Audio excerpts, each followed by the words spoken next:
E aí, pouco depois já foi a sua ida mesmo para fotografia.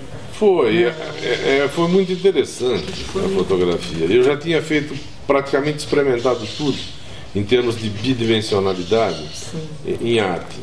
Tinha feito gravura, pintura, pintei centenas e centenas de óleo, né? E nunca tinha tido interesse em fazer fotografia.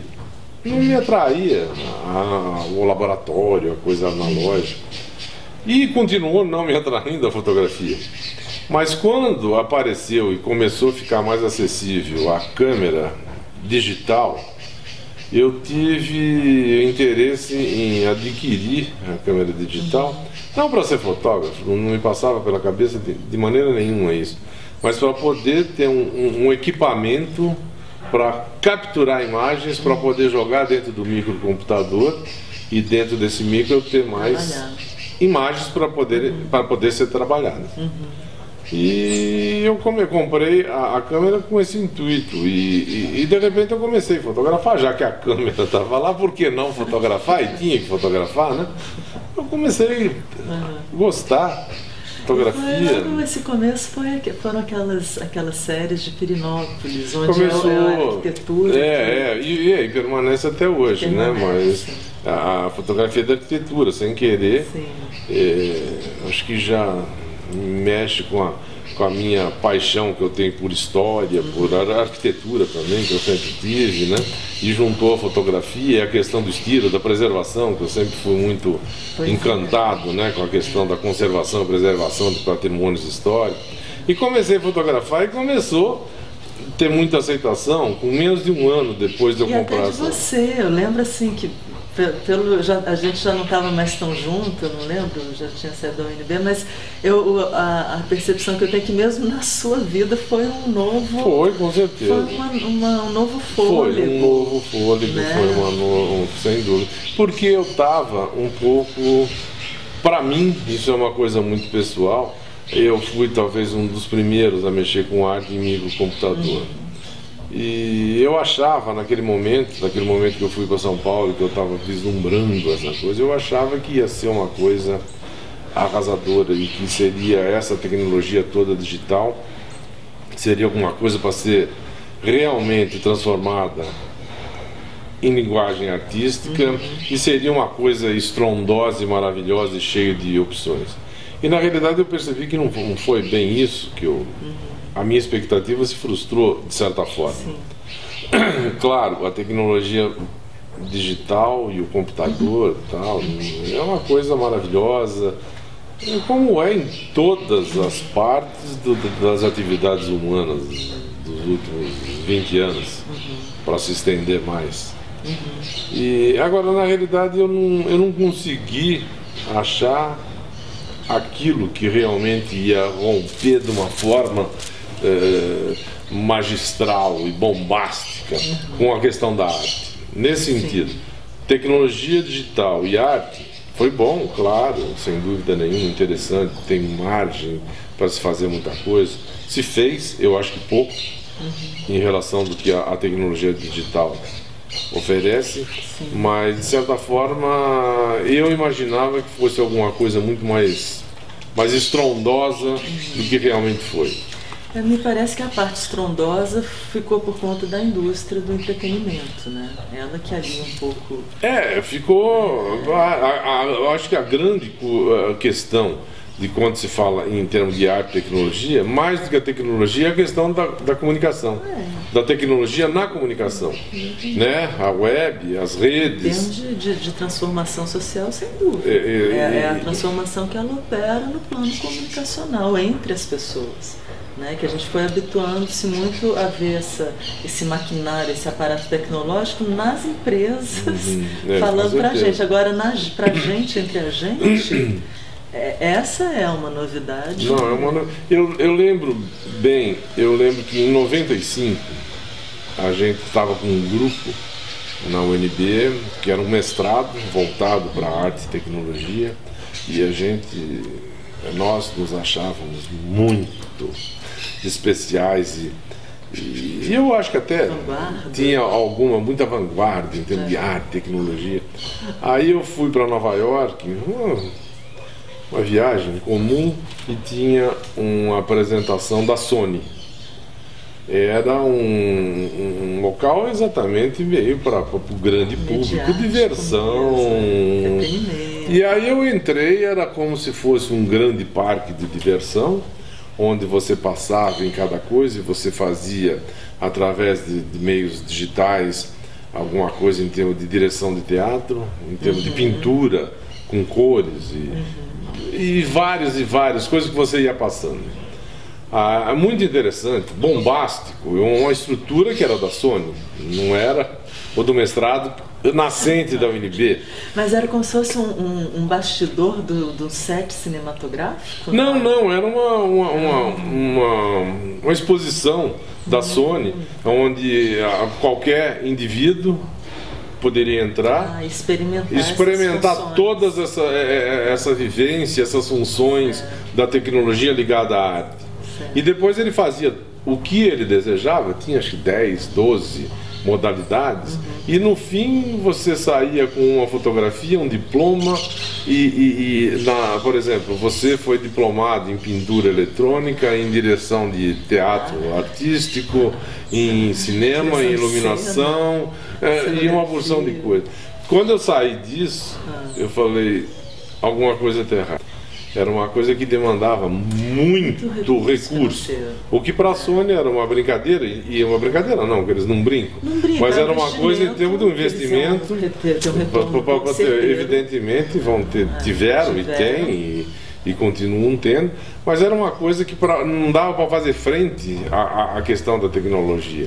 Então teria que se dar um outro rumo para se mexer com arte e tecnologia, que não era da parafernália tecnológica e de aparelhamento.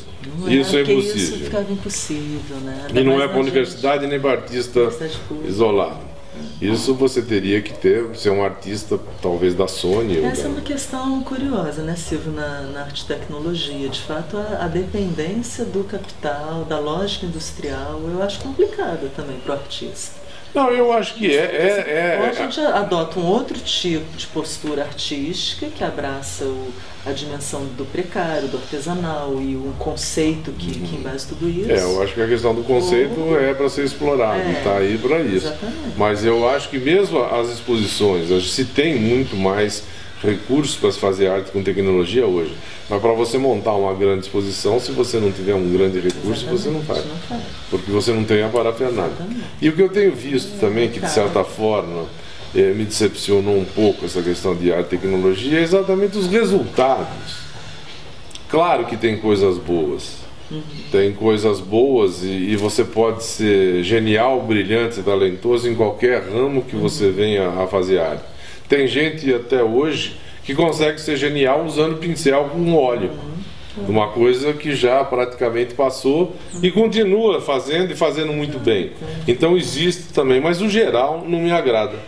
O geral eu vejo que é muita parafernália do que eu vi na coisa da Sony há 30 anos, 25 anos atrás, né? Eu vejo agora sendo feita uma coisa que parece mais um parquinho de diversão barato, muitas vezes, do que uma coisa genial em termos da feitura, da arte e da dominação da arte pela tecnologia enquanto uma linguagem artística. E nesse sentido eu me frustrei. Talvez a minha ida para a fotografia, eu ainda me considero um artista tecnológico, porque eu trabalho com fotografia digital, mas eu trabalho com um meio digital como uma ferramenta. Eu não tenho interesse nenhum em trabalhar como um meio digital aquilo vai acontecer nele que vai acontecer nele mesmo e aquilo vai ser o grande evento. Essa é a diferença. Essa é a diferença. Exatamente. Que vai ser chamado, né, num dado momento de arte computacional, é essa arte que é feita no meio e para o meio. Exatamente. Eu tenho um artigo até que eu pus. De fato, você usa os meios, diria até, né? Porque tem o meio da captação e tem o meio do tratamento que se dá no computador, mas a circulação está fora dali. Com certeza. Eu tenho um artigo que eu publiquei, saiu acho que já em 2 livros, isso, o computador como hiperferramenta. Eu já li. Que abarca essa questão, né? E a questão da tecnologia em si é muito complicado. Né? Aí, Silvio, nesse viés, né, do fotógrafo, tem uma coisa que eu acho muito encantadora assim, no seu trabalho, que é a sensibilidade do olhar e a sensibilidade da própria proposta. Digo, em como ela está configurada hoje, dentro dessa perspectiva de sistematicamente fotografar as cidades que são patrimônio histórico da humanidade. E da onde que veio isso e desde quando isso está acontecendo? Olha, isso daí veio desde que eu comecei a fotografar. E é interessante, por que deu certo para a minha fotografia? Porque eu já tinha um treinamento de olhar muito grande de décadas e décadas.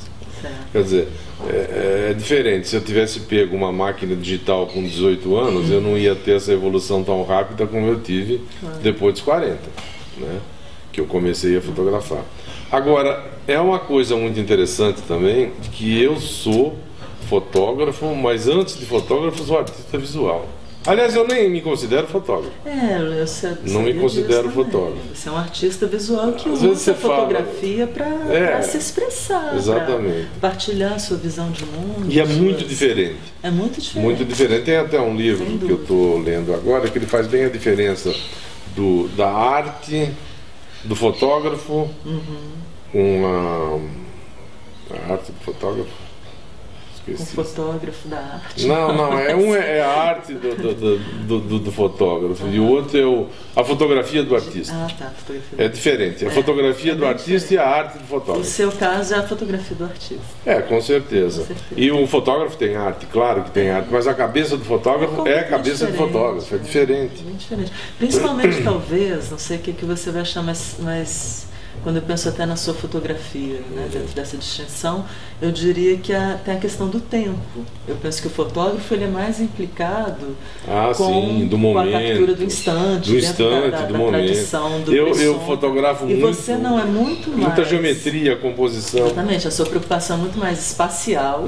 Exatamente. E aí toda a sua história, o seu treinamento e educação, né, dessa sensibilidade visual. Isso daí choca muito e de certa forma é difícil, porque quando você apresenta fotografia em qualquer lugar, você mistura tudo. Então, por exemplo, eu tiro de pessoas, mas não é uma coisa fundamental para mim. Para mim é mais importante a geometria. Certo. A cor, a geometria, a luz, né? E, por exemplo, para um concurso, eu não me inscrevo no concurso de fotografia, porque eu sei que eu não vou ser classificado. O que classifica em concurso de fotografia? Um instante. Exatamente. E pessoas... Composição e mais pessoas. Se não tiver gente, não entra. É muito raro você entrar. E outra coisa também, Silvio, que eu acho que é importante nessa perspectiva da fotografia de artista, que ela não vai ter o valor dela, da foto. Muitas vezes eu noto o valor no conjunto. Sim, é um trabalho. Né? Naquela série, quando a gente vê aquela de Pirinópolis, é aquele todo. Depois se tem uma que a questão é a transparência. São todas elas, é difícil a gente destacar ou dizer que essa é elas são mais homogêneas, né? O conjunto faz muito mais sentido. Em termos de conjunto você ganha. Então é mais difícil de você ter aquela foto excepcional. Eu estava vendo uma foto outro dia que ganhou um concurso. A foto é belíssima, é maravilhosa. Era mais ou menos num mar, um pescador sem camisa, através de uma vela que era meio transparente e se via um pouco. Nisso pula um peixe no ar e se espalha as gotículas de água com o pescador ali, e tudo muito bem montado. Naquele instante é tudo perfeito, lindo, maravilhoso. É uma foto excepcional, mas é uma foto bem de fotógrafo. E é aquelas também que o fotógrafo, para tirar 3 na vida igual aquela, é difícil, porque depende um pouco também do momento.